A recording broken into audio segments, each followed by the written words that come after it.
ఇదేంటిదో మీ అందరికీ తెలుసనే అనుకుంటున్నాను. ఎందుకంటే తెలంగాణలో దాదాపు అందరికి తెలిసే ఉంటుంది. దీన్నైతే వరంగల్‌లో మేము నల్లా అని పిలుస్తాము. పిల్లలైతే చాలా ఇష్టంగా తింటారు. ఇంకా పెద్దలు కూడా కొంతమందైతే ఇష్టంగా తింటారు. ఎందుకంటే ఇది ఫ్రై చేస్తే చాలా టేస్టీగా ఉంటుంది. అన్నంలోకి అయినా లేదంటే స్నాక్ ఐటెమ్ లాగా అయినా కూడా మనం తినేయవచ్చనమాట. దీన్ని ఎక్కువ స్పైసీ లేకుండా పిల్లలకైతే తక్కువ కారం వేసి అయితే చేయాలి.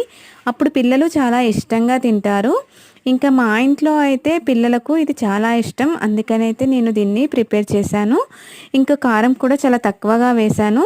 ఎందుకంటే అన్నంలో కాకుండా దీన్ని జస్ట్ డైరెక్ట్‌గా కూడా తినేయవచ్చనమాట. ఇది తింటే కూడా చాలా హెల్త్ బావుంటదనేసి అయితే విన్నాను. ఎందుకంటే మన పెద్దవాళ్ళైతే దీన్ని వేస్ట్ చేయకుండా అయితే ఫంక్షన్స్ జరిగినప్పుడు ఈ రకంగా ఫ్రై చేస్తూ ఉంటారు.